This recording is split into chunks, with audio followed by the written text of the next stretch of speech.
లక్ష్మి కాసేపట్లో లక్ష్మి జనసేనకు సంబంధించిన ఎన్నికల శంఖారావాన్ని ఆ పార్టీ అధినేత పవన్ కళ్యాణ్ రేపు సాయంత్రం గుంటూరు నుంచి ప్రారంభించబోతున్నారు. దీనికి సంబంధించి ఎల్ఈఎం స్కూల్ ఆవరణలోని గ్రౌండ్లో ఏర్పాట్లు చురుగ్గా సాగుతున్నాయి. ప్రస్తుతం మనం ఈ గ్రౌండ్లో ఉన్నాం. ఈ గ్రౌండ్ ఏర్పాట్లన్నీ కూడా చురుగ్గా సాగుతున్నాయి. ముఖ్యంగా సభా వేదిక కానీ అలాగే కార్యకర్తలు వచ్చేటప్పటికి ఎటువంటి ఏర్పాట్లు చేయాలా, ఏ విధంగా మీద ఇప్పటికే పార్టీ ప్రధాన కార్యదర్శి తోట చంద్రశేఖర్ ఈ ఏర్పాట్లన్నింటినీ పరీక్షిస్తున్నారు.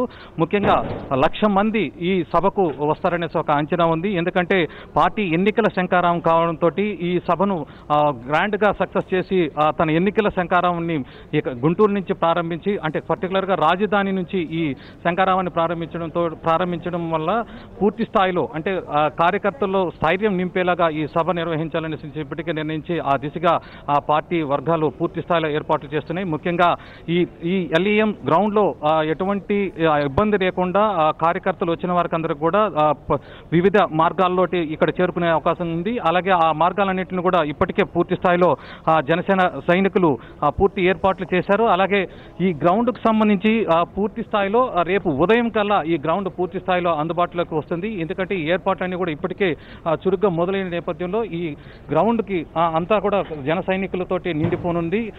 దీనికి సంబంధించి ముఖ్యంగా ఇన్నర్ రింగ్ రోడ్ లో ఏర్పాటు చేసినటువంటి గుంటూరు జిల్లా కార్యాలయాన్ని పవన్ కళ్యాణ్ గారు ప్రారంభించి ఆ తర్వాత కార్యాలయం నుంచి నేరుగా ఈ గ్రౌండ్ కు పూర్తి భారీ ర్యాలీతో చేరుకున్నారు. ఈ ర్యాలీకి కనీసం గంటన్నర సమయం పట్టే అవకాశం కనిపిస్తుంది.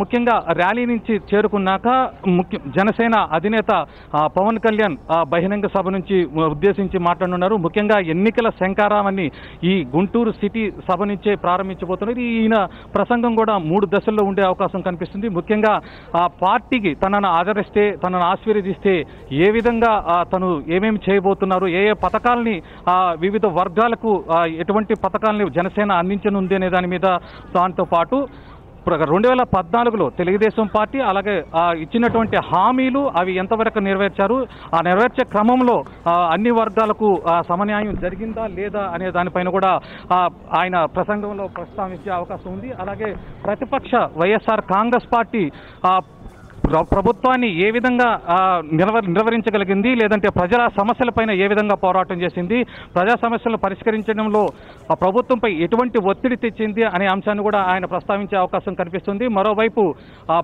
రాష్ట్ర విభజన తర్వాత విభజన చట్టంలో ఏర్పరిచినటువంటి హామీలతో పాటు ప్రత్యేక హోదాకు సంబంధించి 2014లో బీజేపీ అలాగే టీడీపీ ఇచ్చినటువంటి హామీ ఎంత మేరకు నెరవేర్చారు, ఆ హామీ ఇప్పటికీ నెరవేరలేదనేది ప్రధానంగా వినిపిస్తున్నట్టు మాట. అలాగే Pawan Kalyan fact finding committee వేసి 75,000 కోట్లు కేంద్రం నుంచి రాష్ట్రానికి రావాల్సిందని కూడా తేల్చిన నేపథ్యంలో కేంద్ర ప్రభుత్వం అలాగే తెలుగుదేశం పార్టీ ఇచ్చినటువంటి 2014లో ఇచ్చినటువంటి హామీలన్నీ ఏ విధంగా నెరవేర్చాయి అనే దాన్ని కూడా ప్రస్తావించి సభికులతో పాటు జనానికి గట్టి మెసేజ్ ఇవ్వనున్నారు. అలాగే జనసేన అధికారంలోకి వస్తే ఎటువంటి పథకాలని అందించబోతున్నాం అనే దాని మీద కూడా ఒక క్లారిటీ ఇచ్చే అవకాశం కనిపిస్తుంది.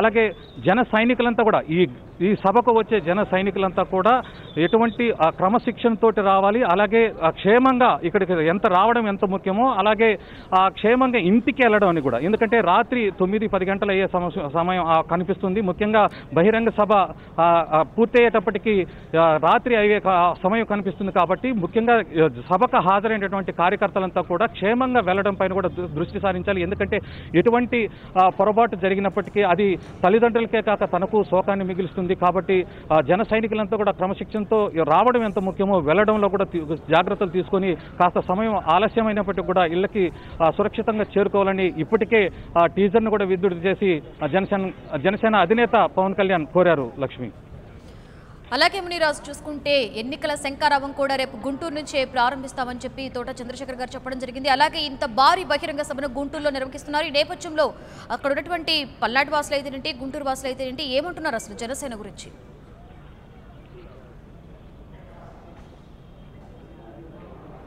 జనసేన పైన అంటే పర్టికులర్గా ఇప్పటికీ రెండు పార్టీలు అధికార ప్రతిపక్షాలు రాజ్యం ఏలుతున్న నేపథ్యంలో మూడో ప్రత్యామ్నాయంగా జనసేన వచ్చిన తీరుని ఈ ప్రాంత వాసులంతా కూడా ఆహ్వానిస్తున్నారు. ఎందుకంటే రెండు పార్టీలు ముఖ్యంగా అధికార తెలుగుదేశం పార్టీ అలాగే వైఎస్ఆర్సీపీ అంటే కాంగ్రెస్ పార్టీకి ప్రత్యామ్నాయంగా వచ్చినటువంటి వైఎస్ఆర్సీపీ కూడా వాళ్ళు ఇచ్చినటువంటి హామీలు నెరవేరుతాయా లేదా అనే దాని మీద ఉన్నాయి. ఎందుకంటే ఒక్కో బడ్జెట్ కూడా చాలండి. ఇప్పుడు 191,000 ప్రస్తుత బడ్జెట్ కొనసాగింది. అయితే వీళ్ళు ఇస్తున్న హామీలు 2.5 లక్ష కోట్లకు పైగా చేరే అవకాశం కనిపిస్తుంది. కానీ పవన్ కళ్యాణ్ ఇటువంటి హామీల్లో ఇప్పటికే ప్రీ మేనిఫెస్టో రిలీజ్ చేసినటువంటి జనసేన ఆ మేనిఫెస్టోకి సంబంధించి జనం నుంచి పలు అభిప్రాయాలను స్వీకరించింది. దీనికి సంబంధించిన ఎన్నికల మేనిఫెస్టోకి సంబంధించి కూడా స్పష్టమైన వైఖరిని త్వరలోనే వెల్లడించే అవకాశం కనిపిస్తుంది.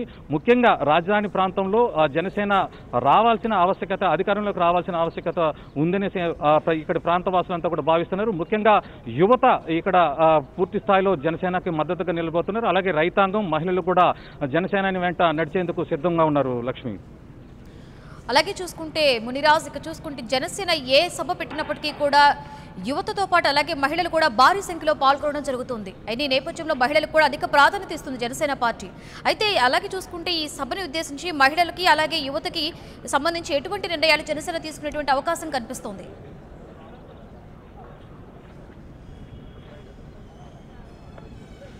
పర్టికులర్గా తన వెంట అంటే పార్టీ ప్రకటన నుంచి కూడా యువత, తన ఫ్యాన్స్, సినిమా జీవితం మొదలైనప్పుడు కూడా యువతదే కీలక పాత్రగా ఉంటుంది. అలాగే జనసేన ఏర్పాటు చేసినా కూడా యువత చాలా కీలకంగా వ్యవహరిస్తున్నారు. వారికి సంబంధించినటువంటి కసరత్తు ఏ హామీలు ఇవ్వాలి, వారికి ఎటువంటి అంటే భవిష్యత్తుని ఒక 25 ఏళ్ల వరకు ఉండేలాగా వాళ్ళ భవిష్యత్తు ఏదో తాత్కాలికంగా ఓట్ల రాజకీయం కాకుండా వారి భవిష్యత్తును బంగారు బాట వేసే విధంగా కూడా మేనిఫెస్టోలో వివిధ నిర్ణయాలు తీసుకునే అవకాశం కనిపిస్తుంది.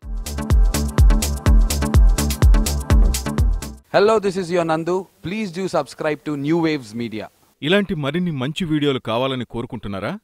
అయితే పక్కనే ఉన్న గంట సింబల్ను క్లిక్ చేయండి. అలాగే సబ్స్క్రైబ్ చేయండి.